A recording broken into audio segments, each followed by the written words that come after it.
I graduated from MP school in 2019.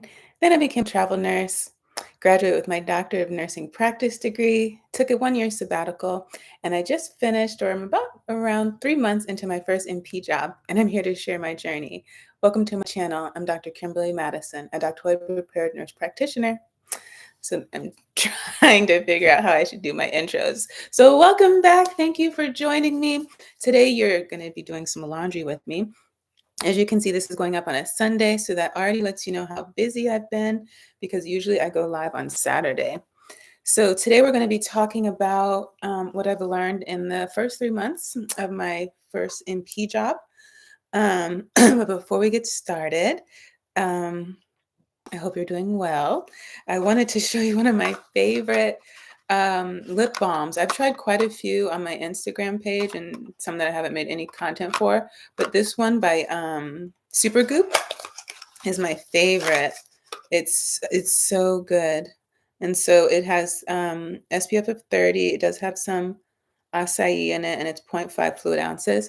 I usually purchase this at Ulta, and the last time I went, I actually purchased the wrong product. And so I was just about to make an order for it on Amazon, and I'm also in the process of ordering groceries, so I might be getting some messages from the shopper soon.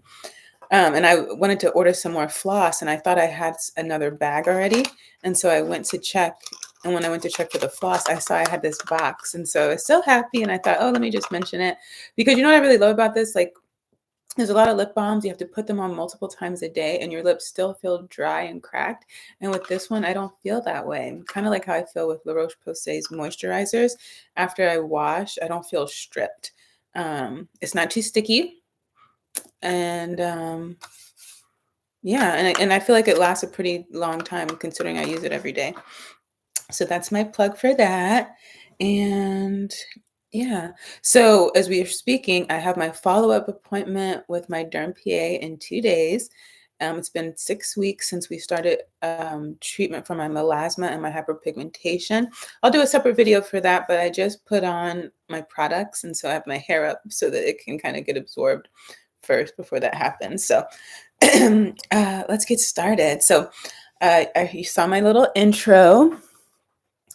So yeah, it's been about, so, you know, I want to talk in this video, I want to talk about it because some people, it was brought up in one of the groups I'm a part of, and a lot of people don't talk about it because everyone who graduates in P school always starts right away. And so I didn't start right away. I decided to wait until I graduated because I was in the BSN to DNP program, and I decided to wait. Because I already had colleagues that were who were starting their first MP job, and they said they were doing work at night and on the weekend, and I already had grad school work at night and on the weekend. And so I didn't think that was going to work out too well for me in terms of just like stress management. And not only them, but even my classmates who went on did have a bit of a time having to getting due dates postponed. And even one of them, she ended up graduating a year later with me because she had to move things around, and it kind of interfered with her DMP project. And so I'm really happy I made that decision.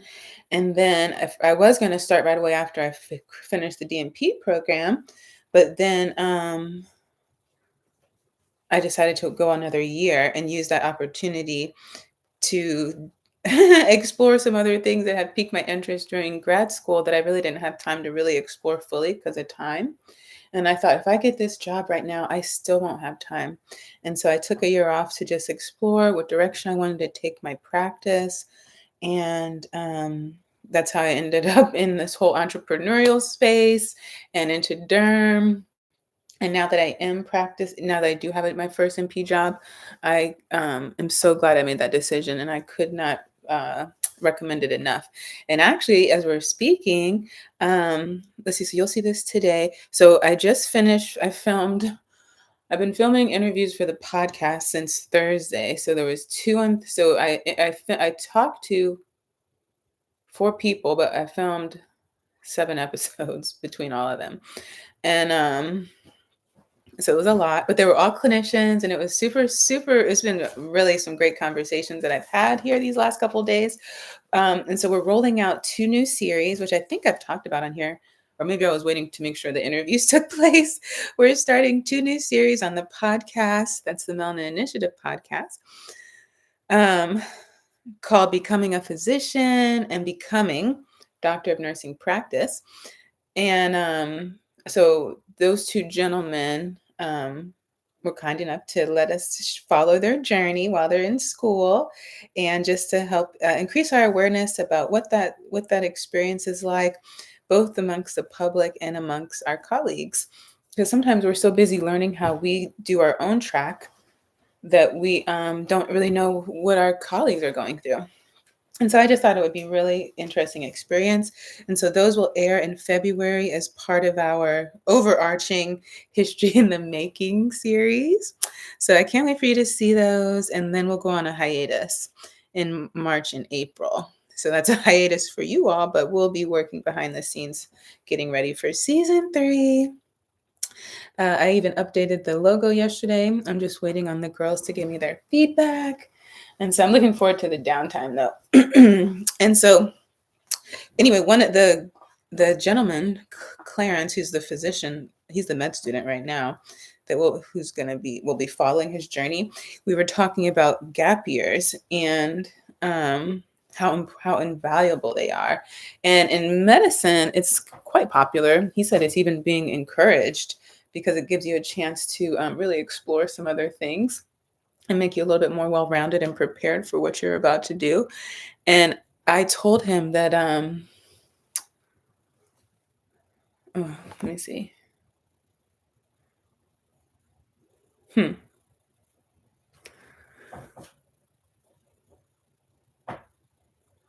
Oh, I told him when I interviewed for my job that I have right now, and I was telling them that I took off a year. At first, it's untraditional. Nobody does. Not a lot. I don't hear a lot of people doing it, and so it's kind of I wasn't sure how they were going to receive that. But actually, she really thought it was great because she said she had some NPs who had started straight out of school and they got burnt out. And so, because most of us, when we're in grad school, we're working.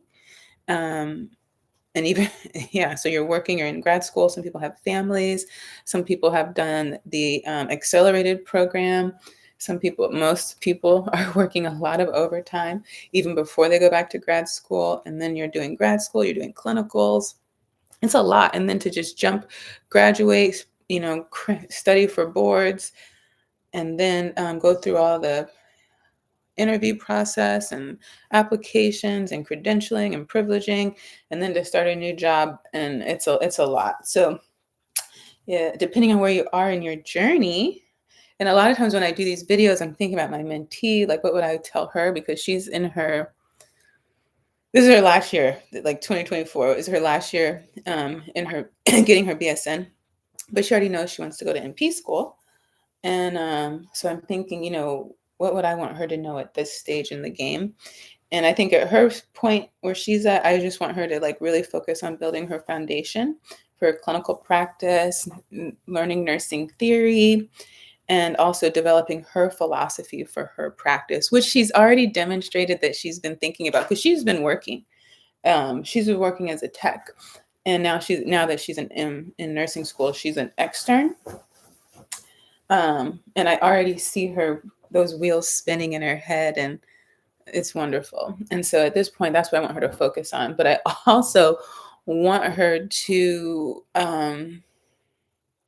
stay open-minded about where her journey is going to take her. I remember, when I decided I wanted to go into nursing, I knew it was always I wanted to be a nurse practitioner. And so when we were in nursing school, everybody was so focused on getting IVs. Like it was like a big deal. And I mean, I wanted to know how to do it and, do it well, but it wasn't like a dream to be the best person to place IVs.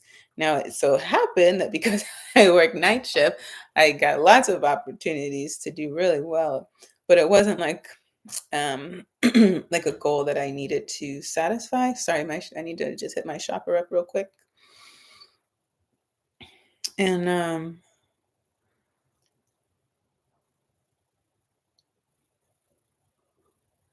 yeah, so I just want her to remember that.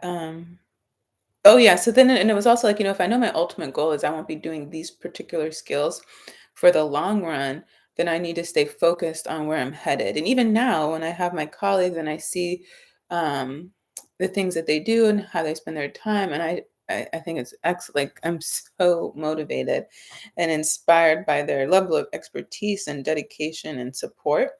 And then I just have to just remind myself, like, where my journey is going to take me and where I'm focused on going. And really, I spent a lot of time deciding, like, do I want to be a really great nurse practitioner? Do I want to be a really great business owner? Right? Because sometimes those are not synonymous, particularly when you consider the amount of time that you have to pour into to do both of those and do it well.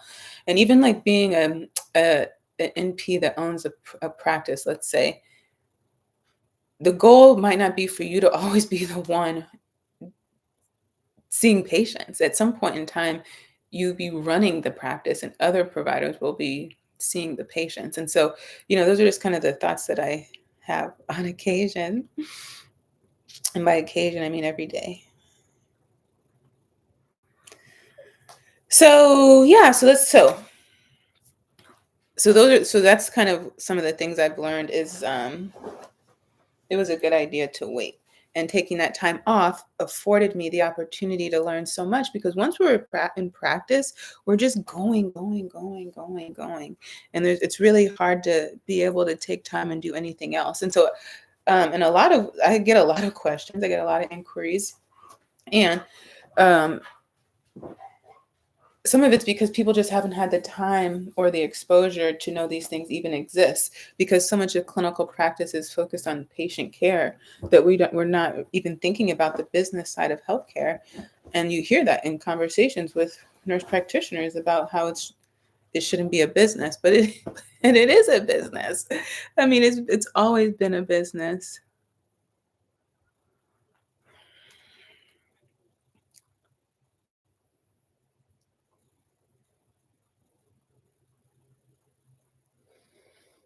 But I think it puts us at a disservice that we don't get that exposure. And I think that most of our complaints that we have in clinical practice are based on the fact that we don't know much about the business side of it. And not just the business side in terms of operations, even the legal aspects of being a provider, what that means to be an income producing asset, like all those things, right? Mm, on one hand, like having someone else do your shopping, it saves me a lot of time because I used to go to like 3 stores on a weekly basis. Um, But, like, sometimes all the messaging, sometimes I feel like I'm still physically shopping. I love this color, by the way. These are figs. And they are worth all the hype, if you're wondering. So I love figs for scrubs. I'm still wearing some of my scrubs that I bought when I was a traveler. I think I talked about that already because, I had to buy so many of them. But, and most of these are actually I got from my travel company, all these figs. Um But when it comes to, like, jackets and stuff, I actually like Metalita because I think I said that right, because they allow me to put my name on it, but from what I can tell, they're the only ones that allow you to put a logo, and so, I ordered something from them, the same time I ordered this actually from another company, Custom Ink, the same exact day. But Metalita, they take forever, especially when you're introducing a new logo. Once your logo is in their system, it doesn't take that long. But when you do it for the first time, it I feel like it takes more than a month to get back. That's my opinion. Some of it was my fault because like they'll send a follow-up email to confirm some things and verify. And I didn't see that email right away. So some of that's my fault. And it was the holiday too. And actually, I think the first time I purchased from them, it was the holiday. It's always this time of year. But yeah, that's and I don't know why the other companies don't allow you to do a logo. But anyway, so that's that. So yeah, so let's talk about what I've learned. So I've learned that it's important to not rush. Oh, and so in that in the dialogue on that group that I'm a part of, the person and when I was a traveler, I worked with a lot of NPs, a lot of nurse practitioners had their doctorate at the bedside, especially during, the pandemic and right immediately after. There's a lot of us still there, for a number of for a number of reasons, mostly the money, the hours, because in a lot of ways you can make the same or more, without the same stress or responsibilities. So, um, yeah, I think it's good at some point in your career to take a break because once you sign on to whether it's a hospital or a clinic, um, and the thing is, they always tell me all the things the store doesn't have. But then they don't always follow up with, well, what do they have? That's what I want to know. But I think they have to go into their app and click that first, and then they can follow up with a picture or something, which is what she's doing. I don't even know I know, and I don't know the location that they're going to. And they almost never tell me the price.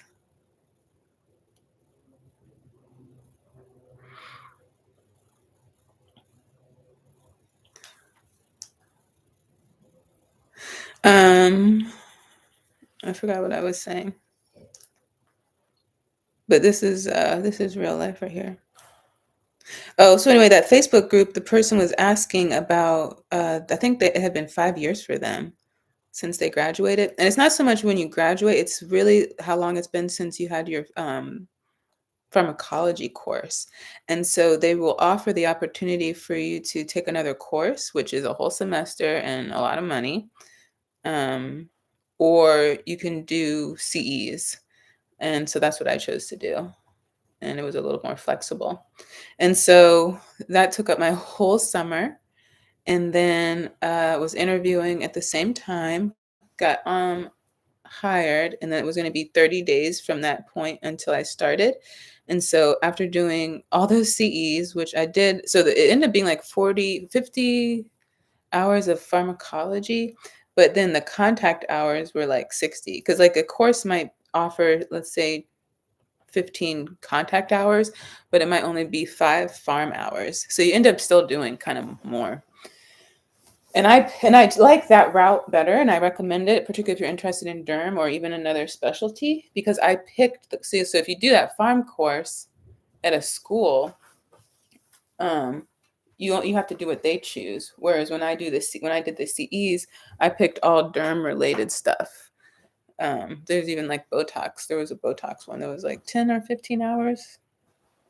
And then of course whatever's mandated by your state board of nursing, like pain and LGBTQIA and stuff like that. COVID's a popular one that's mandatory. So yeah, and I wanted to do high blood pressure and diabetes too. I think that's an important one to stay on top of. I kind of like how PAs have to kind of do everything and get retested. I'm sure they wish they didn't have to, but I like that level of I kind of like that because it keeps you on top of your game. So yeah, so then you do all of that on, so you do all this. So if you're in my case and you're trying to do these CEs, you do all of that. And then if you get once you get hired, there's like a whole onboarding. So I wrote an article on the Mahogany Dermatology blog on credentialing and privileges. And so I'll put the link there, and there's more detail there. But basically, you're documenting everything from your education to where you've lived and where you've worked. There's even a credit report, a physical. And if you're like me and you've been to a lot of schools and you lived in a lot of places, it's long, right?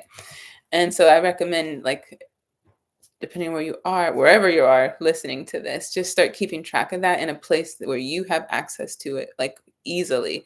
Otherwise, you have to contact these places and sometimes pay a fee to get, like, transcripts and things like that. So, stuff like that. If you had any legal trouble, you have to get access to those documents. Uh, I put a whole, like, list of things on the in the, article.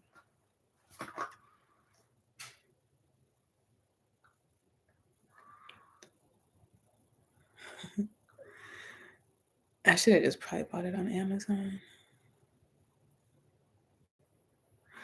And, I still don't even know how much they are. They're probably like $8. So then you do all of that, and that can be a lot. And then, like, I was also trying to find a place to live and looking for a car.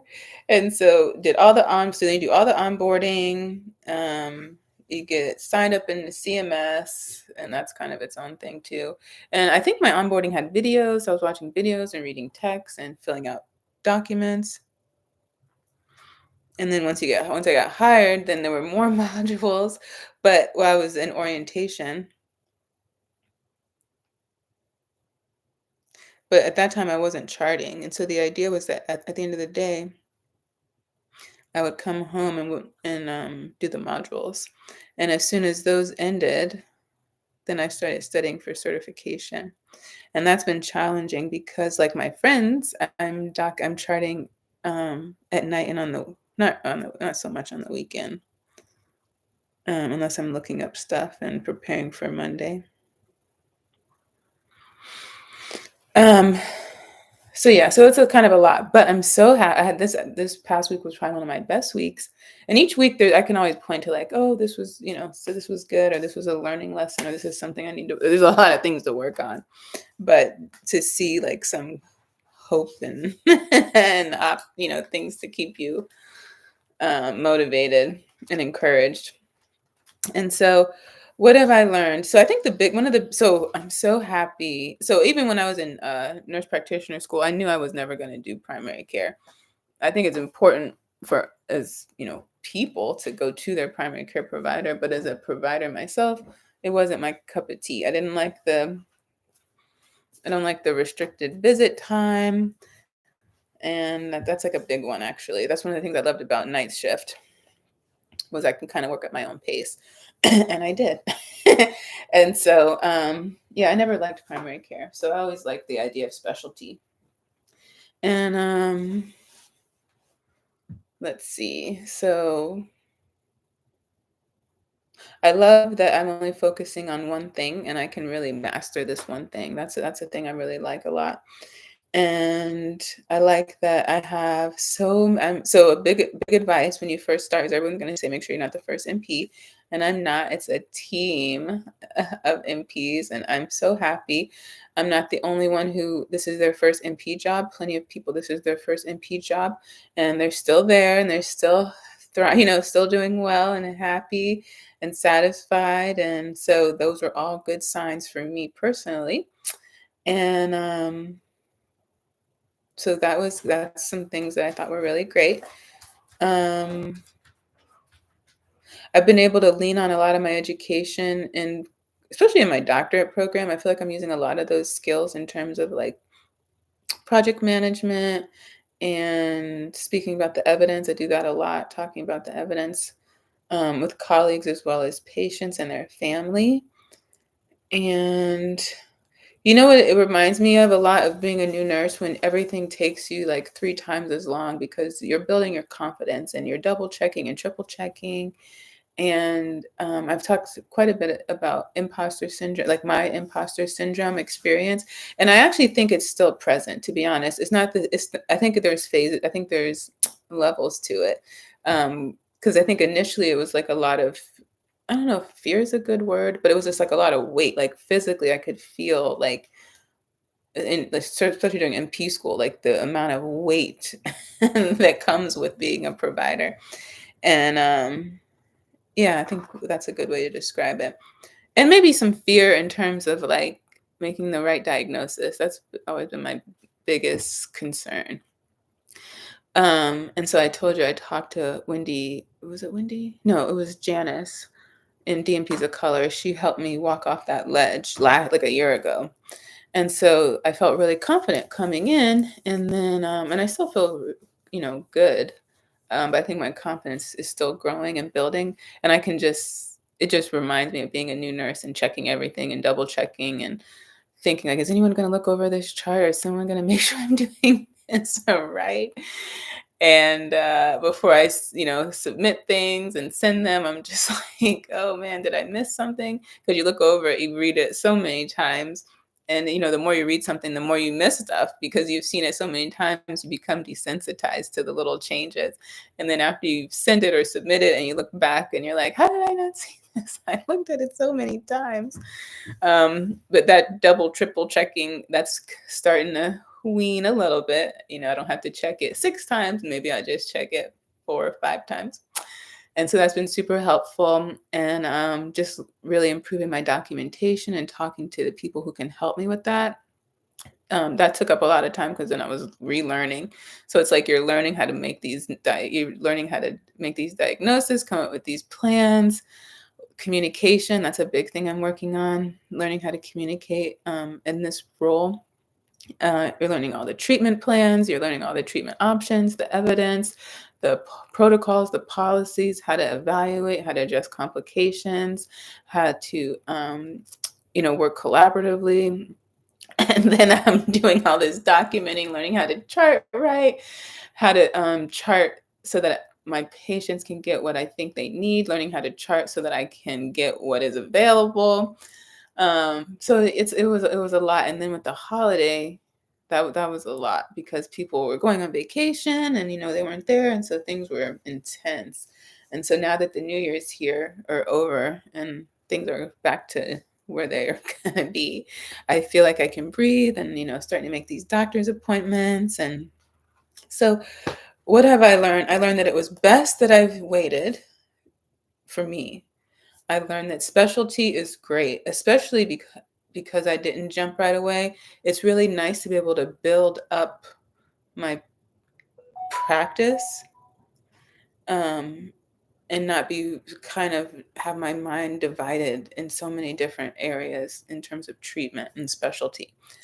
I've learned that it's so important to communicate how I'm feeling and what I need, and to be really honest about that, and to set boundaries.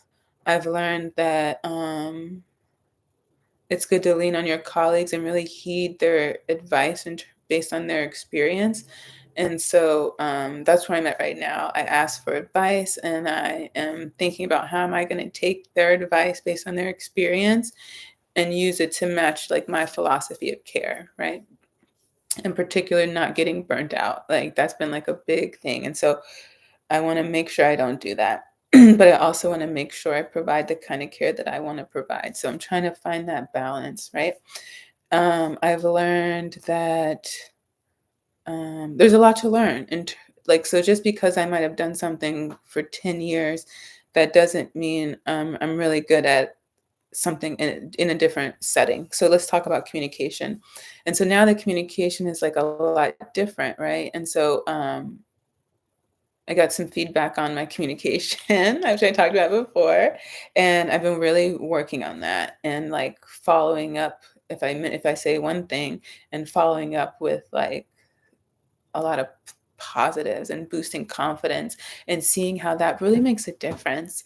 Um, and using like those project management skills and kind of like identifying roles and responsibilities, that's been really helpful. And I wasn't even expecting that kind of response. Um, Trying to really be transparent about like that I am learning, and I want to learn as much as I can in terms of feedback and how I can do better. I always check in and say, how did this go? What do you think? Stuff like that. Really trying to be open to feedback. But also thinking about like, I remember like as a nurse, and you look up to, the providers and having certain expectations on how they should conduct themselves and things like that. And so I think it's that transition of like, yeah, obviously I'm always a nurse. I'm still a nurse, right? but there's like that transition and there's that kind of delineation between the roles. And I remember when I worked at George Washington when I first graduated college ever, I was a supervisor in a lab, and I felt even then like the higher you climb in a position in an organization, it's like even if you're the same age as the people you hired to work for you, you can't have the same conversations that they're having because it makes it very difficult then later when you try to make corrections or have to do like evaluations and things like that. So you have to have those boundaries. And because those boundaries exist, there it can be kind of lonely at the top. And so even back then, I remember, and I was like 23 or 4, I was like, man, I don't know if I want to be in that position, right? And so I think about that even now. So setting those boundaries and realizing like even if you want to chop it up or even if you relate to what's going on and all the shenanigans, um, you have to can maintain those boundaries, right? Uh, but also continue to treat people like treat people, which I learned as a nurse and learning how to delegate and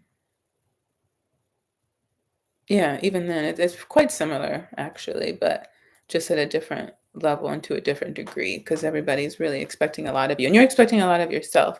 And so learning to be kind to myself, to extend grace, um, and also, like, in terms of, like, how my day goes, right?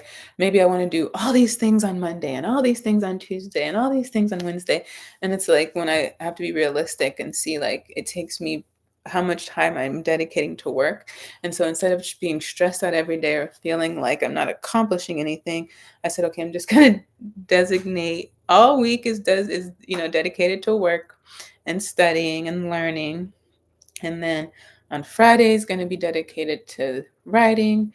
Saturday is going to be dedicated to the business. Sunday is going to be dedicated to social media marketing, my collaborations and partnerships and things like that. And so having the calendar was super helpful. It helped ease my mind and not feel overwhelmed, but also being honest about when I do feel overwhelmed. And that's gotten a lot better too. And yeah, just being vocal. So in terms of the communication, one of the pastors that I follow, he was talking about this book that he's reading called Nonviolent Communication. And on one hand, I kind of wish it wasn't called nonviolent because I feel like even me, when I first heard it, your first thought is just like people who are abusive or yell or scream or curse. But really, and he's a psychologist, I want to say. He has his PhD. I can't remember if it was, I think it was psychology. Um, Apparently it's like a term, like it's a technical term or I don't know, in psychology or in communication. And so what it basically is there is compassionate communication.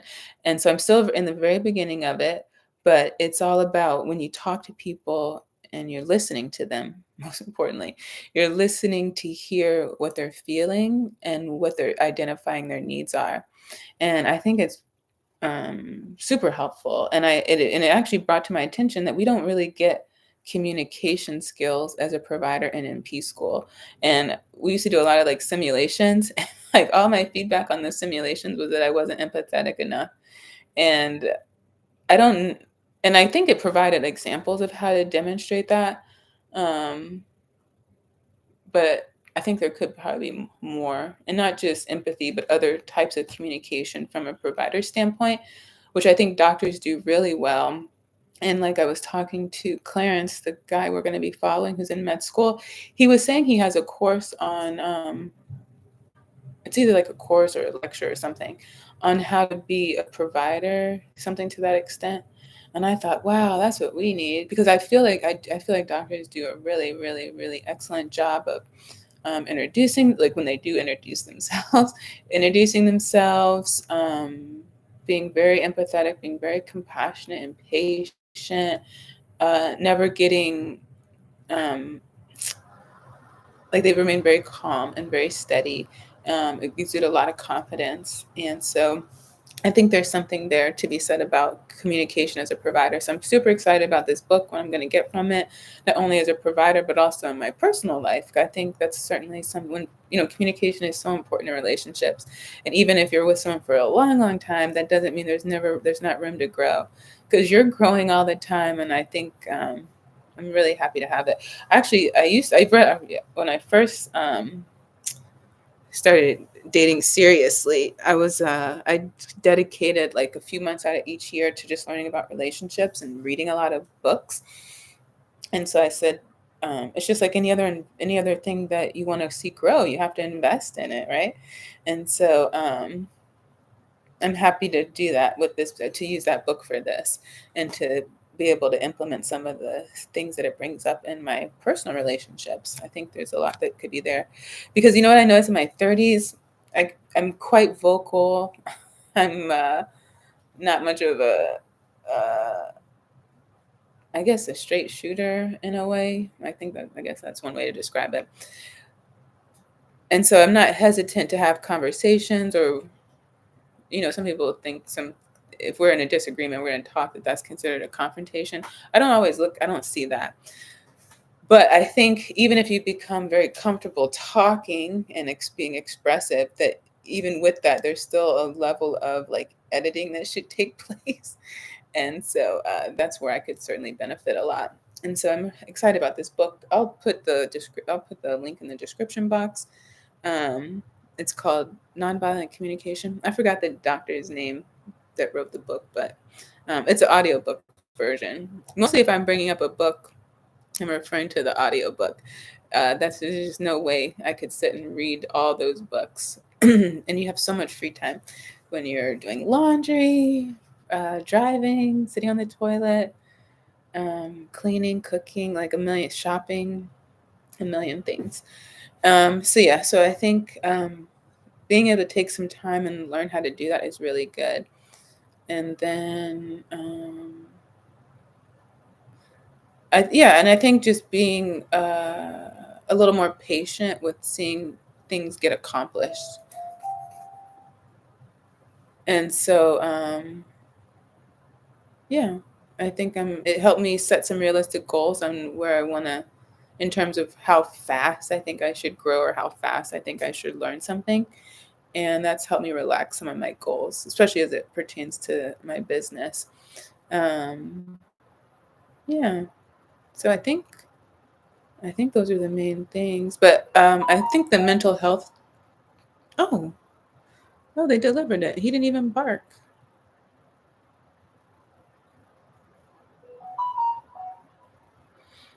Hmm.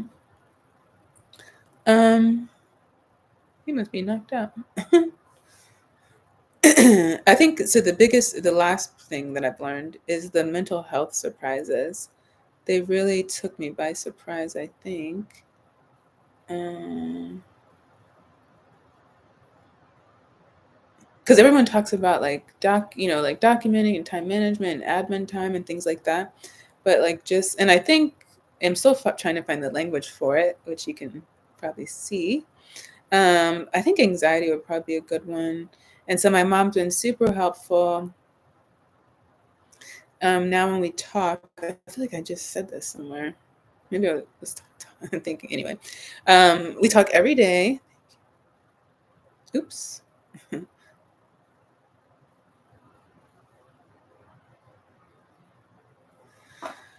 And instead of saying, "How are you doing?" or "What are you doing?" we say, "How are you feeling?" And so we use the feelings chart, which maybe I'll link in the description box. And so that's been really helpful for me as well. And I know this is, like, I think I did mention, I know this is temporary, but for now, this is where I'm at. And so I think that part, I don't remember hearing a lot about that in P school, even amongst my colleagues. Because I think most of those conversations are just around like the job itself and the experience and the hours and the pay and the benefits. But maybe, and like stress, right? Stress might be like a blanketly used term, but just like, are you sleeping? Are you getting quality sleep? And I think anxiety is almost part of nursing, or even being just a clinician, because I remember when I was doing clinicals and we would have to be there at 7, which at that time, that was like a new thing, a new world to be somewhere at 7. And I would wake up in the morning, and if there was a glimpse of light, I would just like wake, like freak out thinking, "Oh, it's 7:05, I'm late." And like that would just happen so many times. And then you think about when you have when they first want you to be a charge nurse and everybody runs from that responsibility because the only thing you think about is, what if I'm charging someone and there's a code, right? What am I going to do? And so that anxiety creeps up again. And then when you are in the code and maybe it's just the nurses there, no one else has shown up, there's the anxiety there. Then maybe everybody has shown up and the code's not going in the direction that we want it to go. You're trying to get family on the phone and find out what the decision's gonna be. And there's anxiety there. And then when it's all and then like everything's so heightened. And then when it's over, you like it's still kind of going, right? But it's but it has nowhere to go. Like that energy, you have nowhere to put it. And then it's kind of like a high, right? And it's like, oh, let's do that again. Kind of like that's the only thing you can associate it with. That high is when you do something, like some kind of adventure and you get that high and then you want to do that again. And that's really the only thing you have to associate it with. So even after the code, in one way, you're like, oh, let's do that again. But that's only because you don't have anything else to compare it to. It's not that you really want to be in a code again. But even those emotions, or walking in one room and someone's dying and walking in another room and someone is going home and they're getting discharged and they're happy, right? Like that emotional kind of roller coaster. And, some of the language that we develop, some of the ways we describe things, they're all coping mechanisms.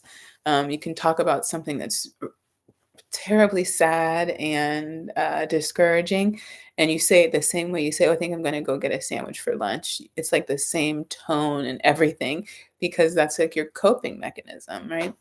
And maybe we don't talk about that enough. So yeah, I think that's it for today. Um, I just do these off the top of my head, and so hopefully that came across in a way that's helpful to someone. And this is, as you see, so I'm titling Nurse Practitioner Diaries. I think that's what I said. So yeah, I'm just curious. I just want to share these as so this is kind of a catch up, but the idea is that I'll do these more frequently, maybe every 2 weeks. What I learned this week as an MP, mostly for my own journey, right?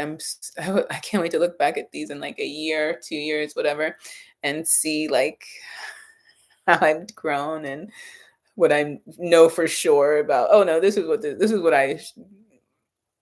I thought it was like this, but really this was what I was doing kind of thing. So it's cool in that regard. It's great I love education, and education has so many faces. And this is for me to share my journey as a way for me to educate. And of course be a virtual mentor, you know. And so that's all I'm doing here is doing that. And so hopefully you got something out of it. Probably do another one in a couple weeks, and then it'll just cover kind of what I learned that week. And so, before we close, because I have to mention it. So, um, the other day when I finished work and I got in the car, my manager and my director called me, and it started off with all these like, glowing feedback and compliments. And I just thought, man, every time she says, gives me another one, it's just, it's going to be like, we, but we got these reports. So, we've been getting these, we've been hearing that, but that never happened. Like they literally just called to say, we see the hard work you're doing. It's not going unrecognized. We appreciate you. Like that was literally it. Nothing bad, nothing bad. And so that was like another kind of like, oh yeah, I think you're going through like some of the imposter syndrome still. And so it was right on time. It was just another example, the millionth example of like how supported I feel, how happy I am to be working with them. And it just shows you just like how important it is to have that support. and how great nurses are. And of course, everyone always says, I remember when I was a new NP, and they, let you just help you feel like you're not alone and what you're going through is normal. And so I would be remiss if I didn't mention that in this update. So, um, yeah, so just be encouraged wherever you are in your nursing journey. And if you're somewhere and you're not happy, if you're not thriving, if you're not supported, if you feel like you're not heard, there's option. There's so many options, so many of them. You can't learn them all your own. That's where networking and building relationships become so important. And speaking of relationships, I've you know, met, whether it's on the phone or online.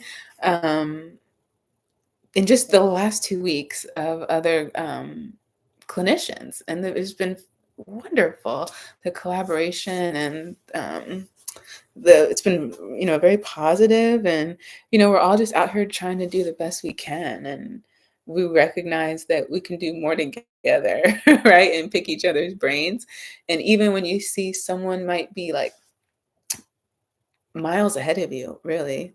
They still You still have something to offer to that relationship and, vice versa. And so that's been actually really good. And then maybe next week I'll talk about my oh, you know what? Since I'm going to see my derm PA, I'll probably do next week I'll just talk about my skin. But I do want to do a video on social media. And I think I'm going to write an article on well, actually, I know I'm gonna write an article on where my business journey so far. And so once that's posted, then I'll come back and talk about it on here. So, uh, so yeah, that's that for that. That's all for now. Thank you so much for watching. If you have questions, suggestions, or you want to come on live and chat about something as it relates to derm, nursing, education, entrepreneurship, or mentorship, let me know. If you want to collaborate on an article, either a published article, peer-reviewed journal, or on the blog, I'd love to have that conversation. So as I mentioned before, I changed the name to on my YouTube channel and Instagram. And so the link for those have also changed. And I haven't had time yet to go back and update my previous videos that have my Instagram link. 'Cause yeah, I think that's the only one that's different. Oh, it reminds me, I need to go back to Instagram and update my YouTube link. So if you're clicking on those links, they're not working unless it has my name, because my name is now the channel's name. Um, so give me a little bit of patience. I don't think I'm gonna get to it today either because I have a lot of other things to do. But next week I should have time to update all those. But thank you so much for watching. Have a great day, and I will be in touch.